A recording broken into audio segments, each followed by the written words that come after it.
Hello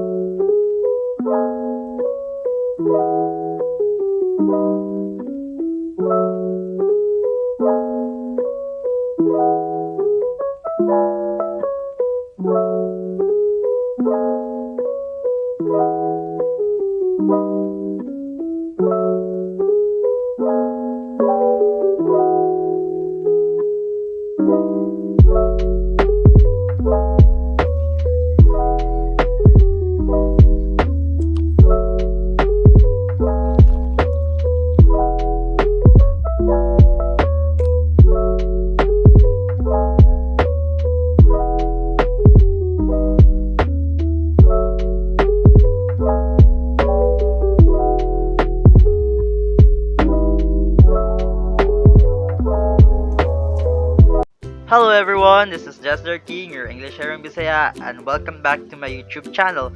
And guys, thank you sa mga support na binigay nyo sa akin. And then, I was so shocked to notice that meron din palang mga taong nag-aantay na mag-upload ako ng videos. So much further ado, let's begin the video after the intro.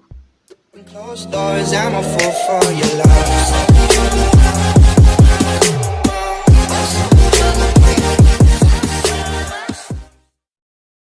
So hello, we're back to the video. And then as you can see, kung makikita nyo, nagsasalita lang ako sa video na yan, pero mas prepared kung maggamit ng voice over para maiba naman. So the only thing I want you to share in this video is that I'm going to share you the secret of my chicken feeds, which is yung mga hinahalo ko sa mga commercial feeds ko. At ang secret kung paano ko napapaabot ng isang linggo ang 1 kilong commercial feeds ko na nabibili sa Agravet, which is ang fermented plant juice.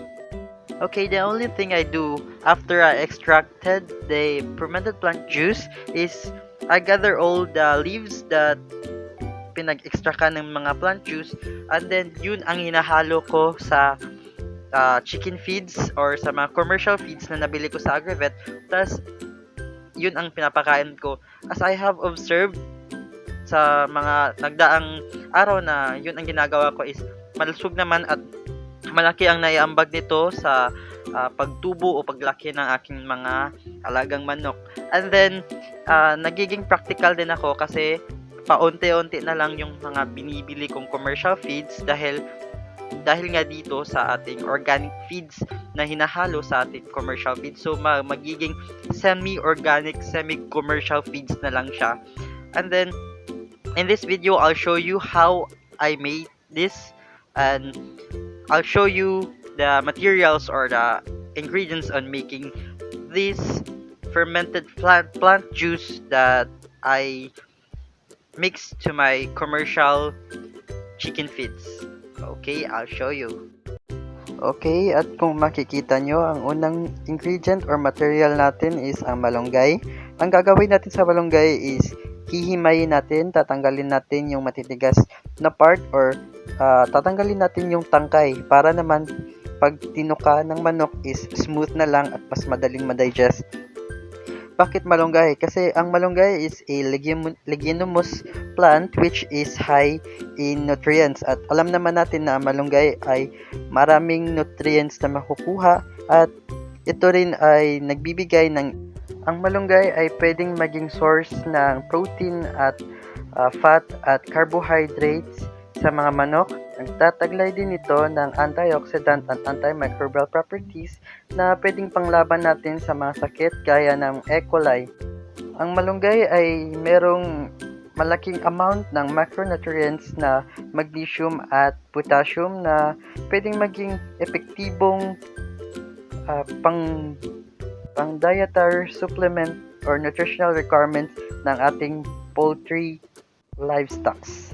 Isa ang malunggay na napili ko para maging ingredient or material sa ating gagawin na fermented plant juice kasi napakaraming ang sustansya or nutrients na makukuha dito, at isa pa doon ay madali itong makita at madali itong tingin sa ating mga kapitbahay kasi naman ito ang pinaka-common na tanim upang magkaroon ng kulay or magkaroon ng gulay ang ating mga nilulutong tinolang manok. Kaya naman ito ang napili ko para maging pangunahing sangkap or ingredients sa paggawa natin ng fermented plant juice. At kung mamarapatin, pwede nyo namang hingin at pwede nyo magpaalam ng maayos. Huwag nyo lang nakawin ha. Kasi masama yon. Marami yan dyan sa tabi-tabi sa mga ating mga kapitbahay. Ayusin nyo lang ang pagpapaalam kay Aling Marites para hindi magkaroon ng rambulan o away. Okay, after nating himayin ang ating malunggay is ang gagawin natin ay tatadarin natin ito. Although makikita naman natin na maliliit na nga ito, pero ang gagawin natin tatadarin pa rin natin ito para maging soft talaga at pino at para madali na lang itong tukain ng ating mga alagang manok.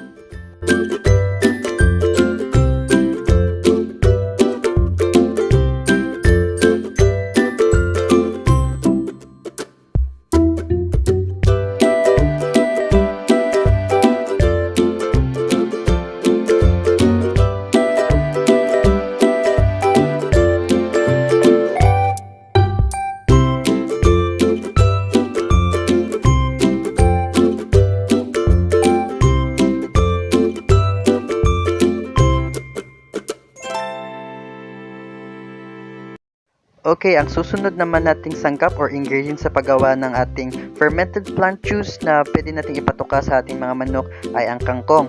Bagaman marami nito, napaka-common nito, is malaking tulong ang binibigay ng kangkong sa atin. Kasi ito ang pinaka-common na makikita natin sa paligid at madali lang itong kunin o madali lang itong hingin sa kapitbahay.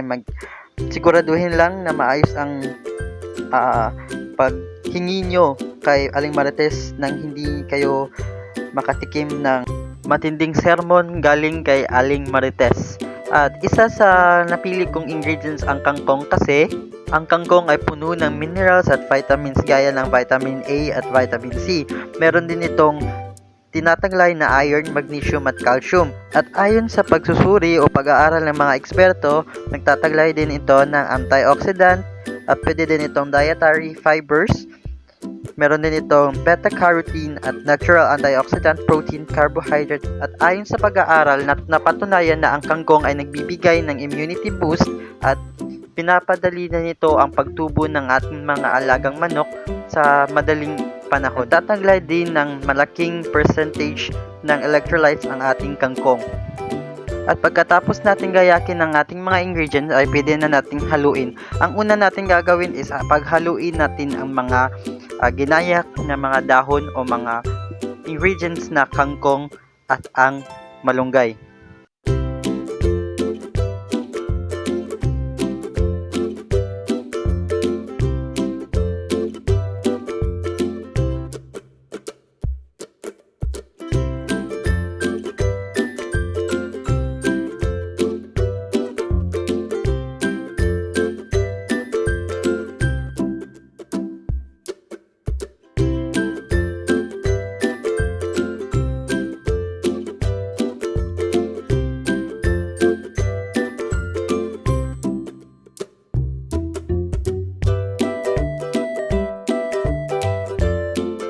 At after natin paghaluin ng ating mga dry ingredients, which is ang mga dahon or mga leaves ng ating kangkong at malunggay, ay i-add na natin ang ating fermented plant juice. Kung wala naman kayong fermented plant juice, pwede naman kayong gumamit ng molasses.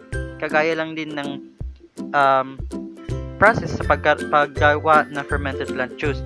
Pwede ang molasses. Kung wala kayong molasses, pwede na rin kayong gumamit ng muscovado sugar. Kung wala pa rin kayong muscovado sugar, is gumamit na lang kayo ng brown sugar.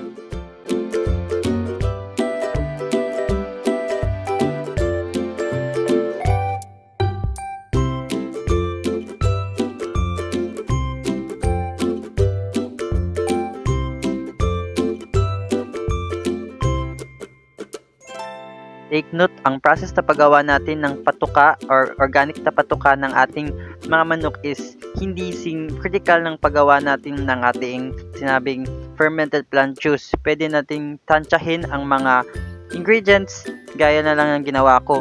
Hindi ko na kinilo or or measure yung mga ingredients na ginamit ko, kagaya nung mga leaves natin ng kangkong at malunggay.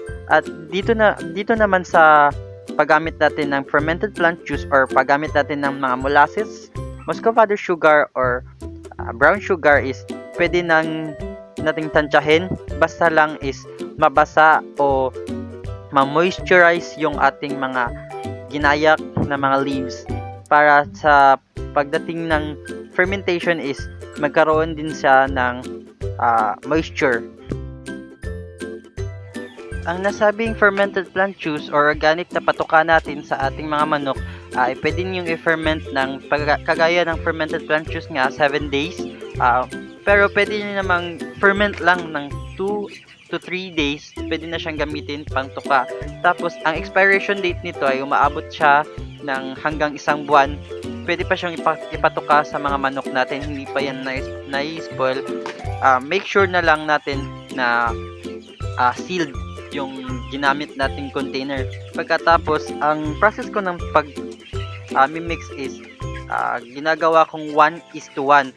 At kung talagang nagtitipid talaga kayo, pwede nyo namang gawing 2:1 ratio ng fermented plant juice at ng nasabing commercial feeds na binili nyo galing sa Agravet. Kagaya ng 2 cups ng fermented plant juice or organic patuka natin at 1 cup ng commercial feeds na binili nyo sa Agravet. At kung na-process nyo naman ng na-ferment nyo naman ng hanggang 7 days yung nasabing fermented plant juice, ang plant juice na na-extract nyo dyan, pwede rin ihalo sa inuming tubig ng ating mga manok. Malaki ang na-save ko sa ginawa kong process na ito at lalong-lalo na malaki din ang naiambag nito sa paglaki at immune system ng aking mga manok. Kaya mai-recommenda ko ito sa inyo. Pero take note lang guys, disclaimer lang guys, hindi ako expert. Ine-recommend lang ko lang ito base sa aking mga na-experience at na-obserbahan sa aking mga manok. Yun lang po. Maraming salamat and don't forget to cultivate love. Bye!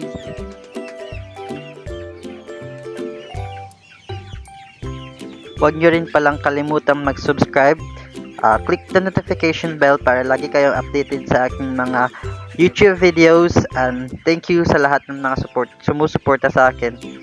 Bye-bye!